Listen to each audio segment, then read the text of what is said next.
All right, hi everyone, my name is Michael Kehoe, and this session is going to be a postmortem of my recent SRE interviewing experience. Before I get started, I wanted to wish everyone a happy Pi Day for those who celebrate. But I also want to say how great it is to see everyone in person again, both the familiar faces as well as some of the new faces. Last year, I went through the long and arduous process of finding a new job. Which meant going through a long and arduous interview process to eventually find a job that I loved. And so the reason why I'm giving this presentation is to dissect my interviewing experience and talk about ways that we can make this process better. We've heard a little bit about that today already, both on Slack, but also in this room. So what I want to talk about is ways that companies can improve their interview process.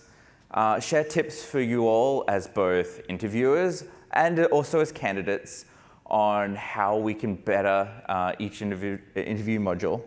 I also want to provide some preparation resources that worked really well for me. This will not be a postmortem in the traditional sense. There will be no 5 whys, et cetera, but I will be using my collected experiences to offer feedback on what we can do better. So my agenda for today is to quickly do an introduction, a little bit about me, and then talk about the summary of my journey and talk about what I went through and how I got to where I am today. We'll then look at some of the behaviors that companies should avoid. Mostly, these are low-hanging fruit, but again, still things that I encountered while going through the interview process. We'll then talk about some better interviewing processes, so how both interviewers and candidates can make life easier for one another and hopefully increase your success rate of finding the job that you love. I do want to then talk about some really positive experiences I had, some things that companies did that I really loved and sort of really impressed me. And then we'll move on to talk about ways that you can prepare for interviews that sort of put me, I think, in the best position to succeed during the interview process. All right, so who am I? I'm Michael Kehoe. I'm a senior staff security engineer at Confluent. You might notice that this is security engineer, not SRE, which may or may not be a hint on how well this experience went. But previously, I did work at LinkedIn as an SRE, and before that, interned at NASA on a cool project called PhoneSat. Over the years, I've had experience running a number of different systems, anywhere from low-level networks all the way up to traffic termination points and POPs, and also spent time on key-value databases and incident management. So I've been fortunate to touch a large number of the different parts of an SRE stack. I also am an author, so recently released with O'Reilly, Cloud Native Infrastructure with Azure, written by one of my former coworkers at LinkedIn, Nishant Singh. Also, a couple of years ago, wrote a report with some industry peers on reducing MTTD for high-severity incidents. We have heard a little bit this morning about how we probably want to rethink that a couple of years later. All right, so a summary of my interviewing journey. So about this time last year, I decided I wanted to start looking for a new job. In its totality, this entailed applying to 37 different companies and performing 113 interviews across multiple different formats. Before we go any further, I do want to give a couple of disclaimers. I do fall into the category of a straight, white, privileged male, and I'm well aware that there are others in our profession that are unlikely to see the same level of engagement or possibly success that I did in my interviewing process. In all cases, I was also applying for senior or principal level positions, which does likely mean different levels of engagement with the job applications that I did make. And I am not going to, as tempting it may be, to name and shame some of the companies that did perform some of these bad practices that I am going to talk about today. All right, so my interviewing journey looked something like this. And as pretty as it might be, it is somewhat a little bit difficult to interpret. So the written form is probably easy, where I break it down by different parts of the interviewing process. So I applied for 37 different job applications or through recruiter reach outs, and also had 4 referrals. To this date, and I'm still sort of hanging out hope, I have 12 non-responses from companies, including some from referrals, which sort of blew my mind, and I'll come back to that in a moment. In the ingestion process, I had 1 generic rejection from a company. I also had 7 non-fit or mostly salary expectation sort of rejections. And while this is somewhat of a downer, the positive side is very on in the early process of the interview with that company, I could sort of say, all right, there is no compatibility here, and we can both move on with my time and theirs. After my technical phone screens, I found that 2 companies had already filled the position that I was applying for, a little bit of a bummer. Had 2 companies go completely MIA. Again, I'm holding out hope that I might move on to the next stage at some point 12 months later. But I did proceed to 12 on-site interviews, which, was really good. I beat my expectations. After these on-site interviews, I had 3 unfortunate rejections. I had to cancel 1 process with a company because they couldn't meet my timeline expectations. Eventually, I got 8 offers and had to whittle it down to 1 acceptance. As I said, 113 interviews. This took a lot of time, and it was also relatively condensed. I did this in about 2.5 months from start to finish. All right, so let's talk about the low-hanging fruit. Let's start the postmortem. What are some of the things that didn't go well and could be avoided by companies? Firstly, not responding to applications. I understand that recruiters are flooded by applications on a daily basis. But for these companies, people are taking the time to fill out your applications to demonstrate interest in your company. Some of these applications are as easy as hitting, easy apply on LinkedIn. Some of these are multi-page applications that require like the last 10 years of my work experience. The least you could do is sort of acknowledge my application and give me, sorry, this is, you're not what we're looking for. If an employee takes the time to refer someone to the company, you should both respect your employee and the person that they referred to follow up on that application. It actually really blew my mind that there were a couple of referrals that I never heard anything from. And I do personally think that's really disrespectful to the person within the company who's making that referral. Secondly, not following up on interviews. As I said, I had 2 companies go completely MIA after the technical phone screens. This sometimes can be a process issue, but really there's no excuse for it. Candidate feedback should be filed within 24 hours. Any debriefs that need to happen should happen within like 48 hours. And if this is not feasible from your company standpoint, then you should be really clear with the candidate that it is going to take 3-4 business days to get back to you, and we'll tell you what exactly is going to happen after that.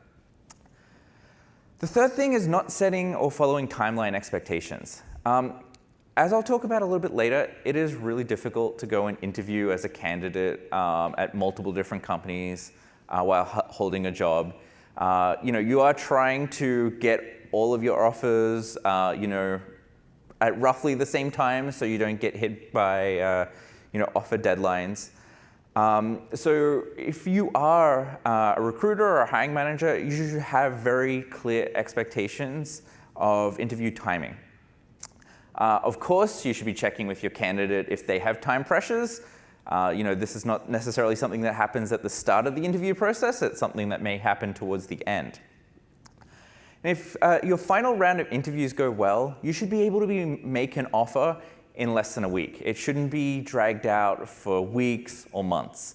That is really unfair to the candidate because they are somewhat putting their life on hold, waiting for you to have whatever arbitrary set of meetings or people go and approve your offer. Next is a non-transparent interview process. This actually kind of surprised me, as I expected, most of the companies I was applying to, they're mostly, multi-billion-dollar companies. I expected them to have well-oiled interview processes, and I was sort of struck when this did not happen. And so what I found is companies sort of sometimes bounced me between different managers or different people because they didn't have a set process of how an SRE should be interviewed. By the time that a candidate finishes the recruiter phone screen, they should know exactly what 3, 4, 5, 6 step process that a candidate needs to go through from that recruiter phone screen to getting an offer. And you should avoid adding extra rounds of interviews, after you've sort of told the candidate what they should be expecting. And I'll talk about this again in a moment. Unstructured interviews. If you are interviewing for SRE, you should have standard modules that a candidate goes through, which means standard format and standard questions. And your interviewers at your company should be trained on how to perform these interviews. And of course, having a standard set of questions, having standardized training also helps build fairness in the process to make sure that myself and the 3 other people interviewing for the position are getting the same questions, they're getting the same experience, and we can be compared fairly. You should not be repeating the same question across modules. This is extremely sort of frustrating to the candidate. I definitely had one set of interviews where I got asked the same technical question, not an experience question, across 3 different modules. This sort of shows to me as a candidate that your company doesn't have a standardized set of interviews and that you sort of don't necessarily take this process seriously. It's also frustrating to me as a candidate because it means that I have to go and give the same answer for the same question and take up time in my interviews rather than being able to demonstrate a different part of my skill set. Finally, on this point, if you cannot tell that a candidate is right for the position after completing all of your interview modules, you likely need to go and make changes to your interview process. You shouldn't have to be adding different interview modules, once they've gone through their on-site. And then talking about interview modules, interview modules are a representation of your company and of your organization. So it is in your interest to make them interesting, to make them engaging, and not make them a straight-out CS exam. I've been to college, I've done those boring questions in exams. I want my interviewing experience to represent my real-life skill set. Companies that build engaging interview modules show that they're serious about providing a good interview experience. And in this very competitive environment of SRE interviewing, you do want your candidate to be excited and engaged in the process. All right, so what are some better interviewing practices for both interviewers and also candidates? So let's start at the recruiter phone screen. Firstly, the recruiter phone screens are sort of like a first date. You're sort of working out, is there a bit of compatibility here between myself and what I'm looking for in my next role? By the end of this interview, I should sort of really understand, do I have a compatibility here? Do I want to move forward? So this means that the company should be telling me approximately what the compensation package is. There should be a telling, not an asking of what you're currently on. And I know that states are starting to legislate around this issue. You should be well aware of the remote work policy or travel policy of the company. We've been doing COVID for over 2 years now. Companies should have this pretty much set in stone by now. Of course, as we've spoken about earlier, you should understand what the interview process looks like and also how long that is going to take. In some cases, you might be on a super condensed timeline where you need everything to happen in like a week or less than a week. Sometimes you might want to draw it out while you're also talking with other companies. Of course, these interviews also contain a lot of information that you want to probably think about later. So while having that discussion over the phone is great, having all these details sent to you over email afterwards is a really good thing to do for the candidate. As in those follow-ups, you probably want to be sending preparation materials for the next round of interviews so that the candidate knows what to expect and how to prepare themselves best for those interviews. And at this stage of the process, I think it's also prudent to send out company benefit package brochures or whatever form that your company does. This data isn't secret anymore.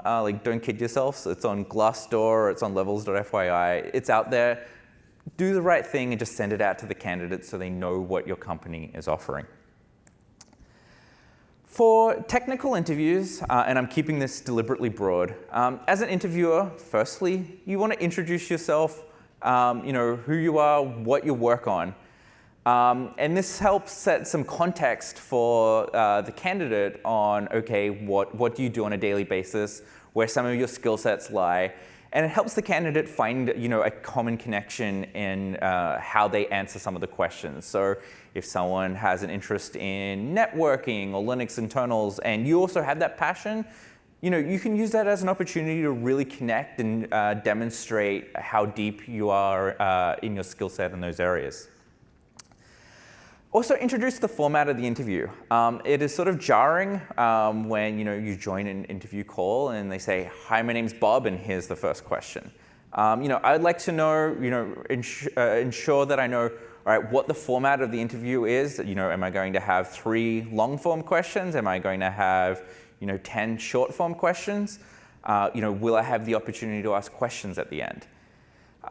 Having this helps sort of prepare the candidate to know exactly what to expect during the interview and sort of make sure that they don't get caught off guard by time constraints in the interview.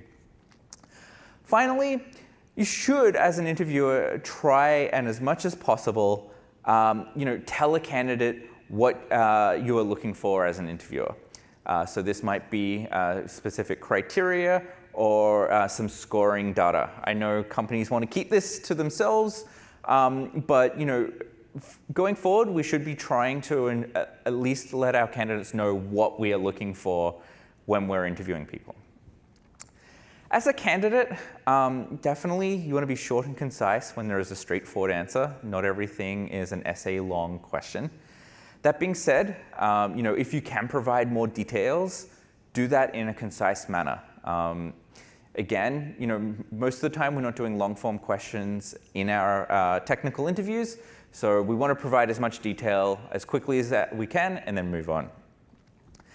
Of course, ask clarifying questions when you're not sure. There is no harm in sort of making sure that you fully grasp what is being asked of you in the interview question.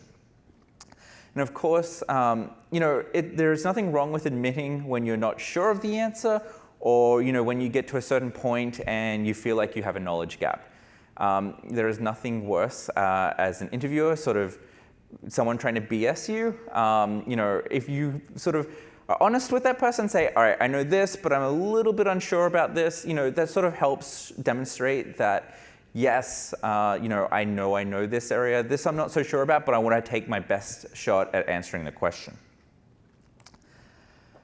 All right, hiring manager interviews. So as the interviewer, firstly, you should be crystal clear on your team's duties and responsibilities. And I put no bait and switch here is because I firmly believe that the person who is going to be your manager should be interviewing you.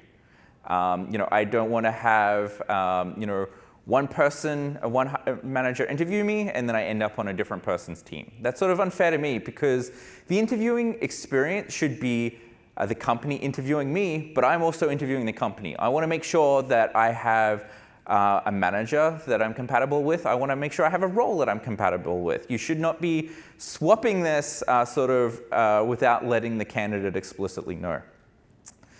As the hiring manager, you should be explaining expectations of the role, as also talk about the growth opportunities for that role and for the team.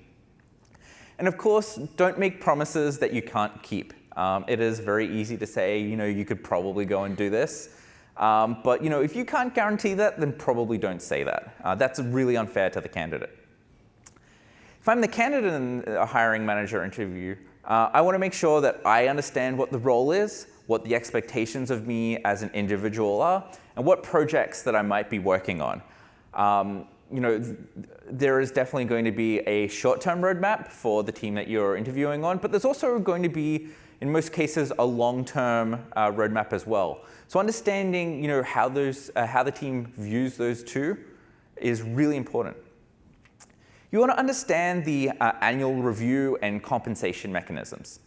Keep in mind that how someone in recruiting does annual review and how their compensation works might be different to how it's done in the SRE organization.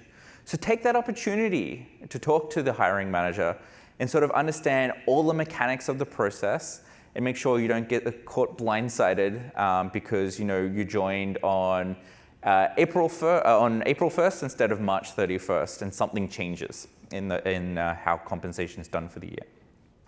And of course, you want to take this opportunity to understand what the teams on call is like, but also what are some of the larger work-life balance considerations of the teams.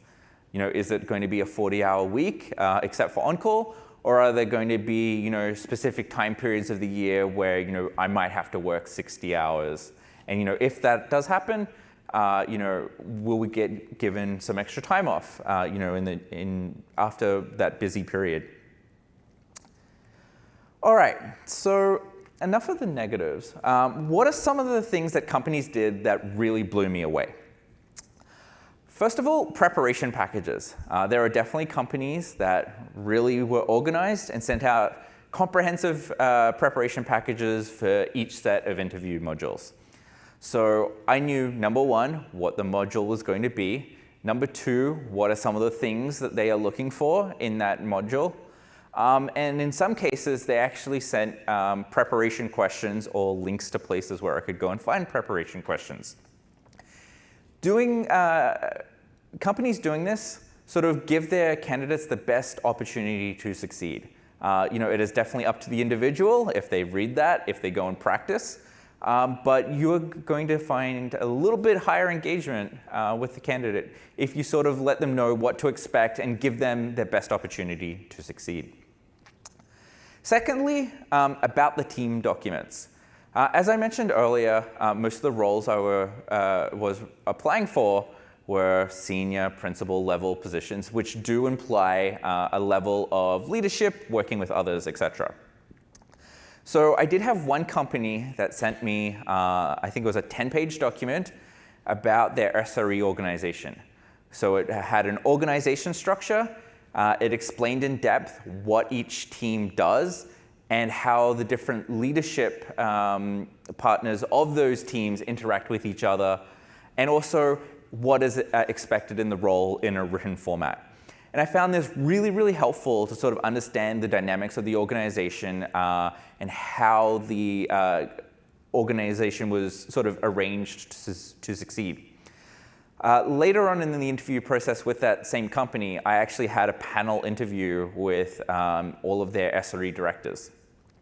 And so having been given this document, I sort of understood what everyone worked on, what their different motivations were, and sort of understood how I could feel a part of this organization and how I could succeed if I joined this company.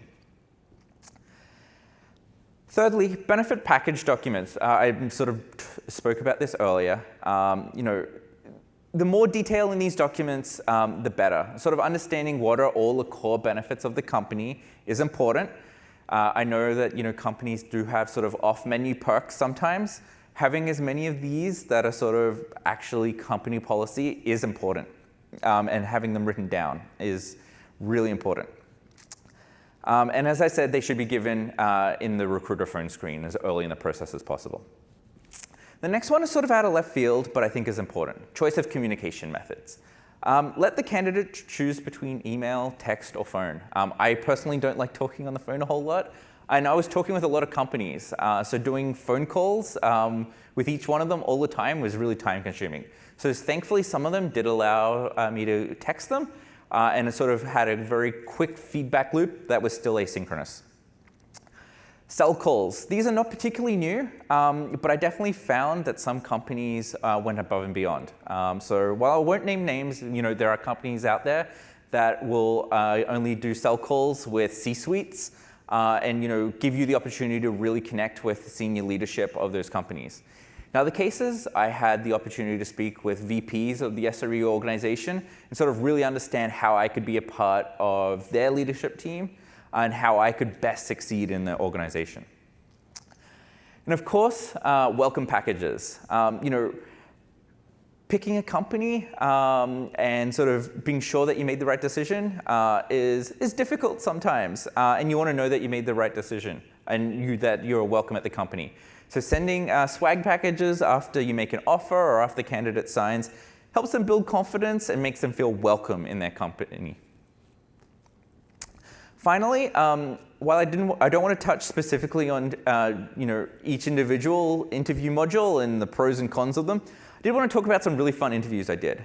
So firstly, in the architecture module, I was given an actual real-world problem where I had to design a UDP-based service and given a bunch of real-life constraints and then go and do the math of how I would scale that system.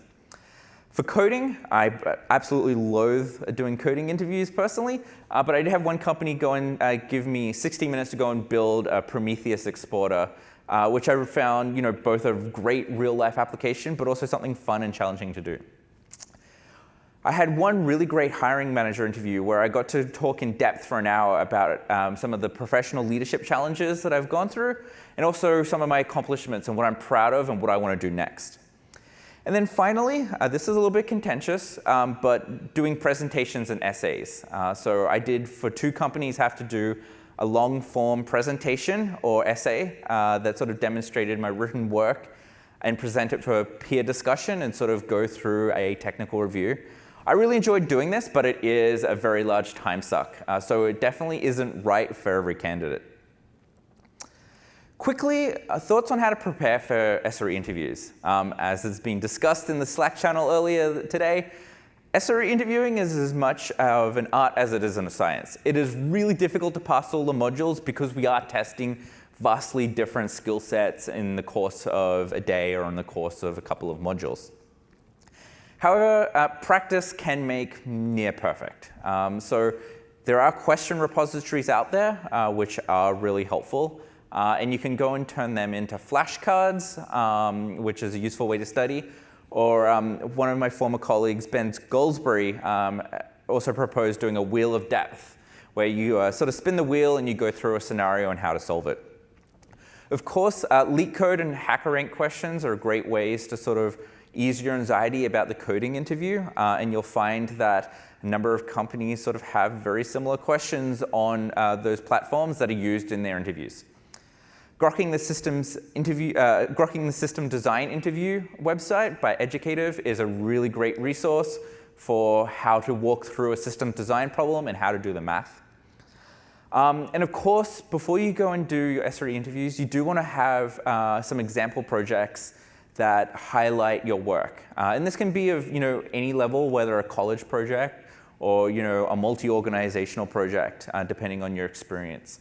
But you do want to make sure that you can talk about some of the technical challenges of the project, how you worked with others, and how you went about planning or leadership of that project. When it comes to those hiring manager interviews, having those sort of pre-thought out projects that you want to talk about is really important. For my systems design and coding interview questions, I definitely want to have those checklists of how I want to attack the problems that I'm given. And I also have a prepared list of questions that I want to ask the interviewers so I can get the most out of the interviewing process. One last tip is try to avoid your dream job being your first set of interviews. It does take a little bit of time to get into a rhythm for interviews. So try and avoid the job that you really want being that first interview that you do. I'm going to skip this slide, but it will be posted later of some resources that I found really helpful when preparing for my SRE interviews. Getting an offer. Very quickly, I don't think I'm an expert in this, but I wanted to give some tips. Firstly, understand the details of your compensation package. Each company does it differently. Understand the equity timelines, the values, how the bonus structure works, what are the caveats. And don't be bullied by the recruiter into saying yes, that you're happy with it, 5 seconds after seeing it. You have to think about it. You have to see if it works for you. Don't be bullied into saying yes. One thing I did was build a spreadsheet to write all these details down, and so I could also build some calculations to work out, all right, what is the real value of this package on various timeframes. Make sure you're given an official set of benefits. Of course, don't agree to anything that isn't in writing. Do your research. There are plenty of sites, Glassdoor, Levels.fyi, that have real-world information that will help inform your decision. And of course, don't be bullied into saying yes. I am sort of out of time, so I'll conclude on this for the candidates. Learnings from my experience. First of all, make sure that you ask questions of your interviewers and learn anything you want to know about the company. SRE interviewing is a long process. There are plenty of time to ask questions of various parties. Make use of that time to help best inform your decision at the end of the day. Since we are doing virtual interviews, make sure that you have a tablet ready so you can go and scribble something because it is easier to draw something sometimes than explain it in person.